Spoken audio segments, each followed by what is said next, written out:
हे मी काठियावाडी पद्धतीचं भरलेलं वांग माझे मिस्टर काल घेऊन आले होते, हिरवी वांगी. तर मला सुचलं की आज मी तशा प्रकारे करेन. गुजराती पद्धतीची रेसिपी आहे ही. यामध्ये ही हिरवी वांगी आहेत उभी चिरून घेतलेली. हे एक वांग खराब निघालं.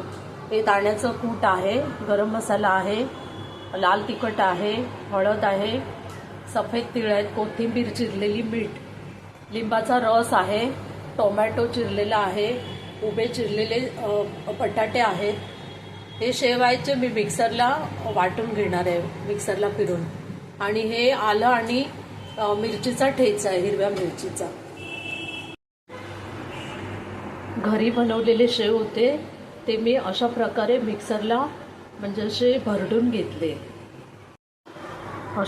अशा प्रकारे मी सर्व मिश्रण एकजीव करून घेतलं. वांग्यामध्ये सगळं स्टफिंग भरून झालंय. आता मी फोडणी देते. फोडणीसाठी कुकरमध्ये तेल तापलेलं आहे.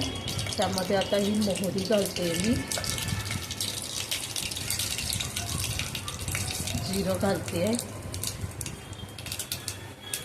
हिंग घालते आणि टोमॅटो.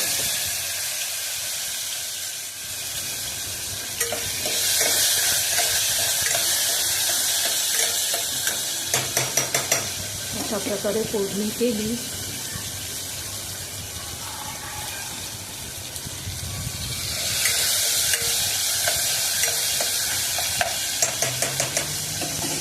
त्यामध्ये ही वांगी सोडायची.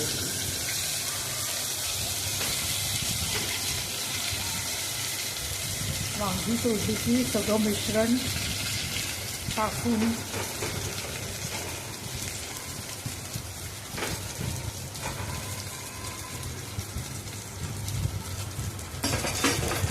पोटॅटो टाकायचे.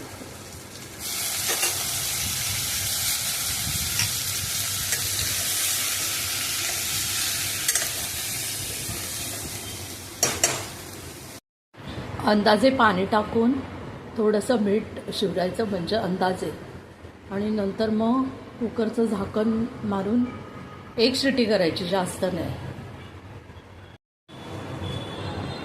अशी रेडी झाली गुजराती पद्धतीची काठियावाडी रिंगणाનું भरेલું શાક. अशा प्रकारे ही तयार झाली गुजराती रिंगणाનું भरेલું काठियावाडी શાક. आणि त्याबरोबर ही गुजराती डाळ, टेस्टी. तुम्ही नक्की ट्राय करून बघा.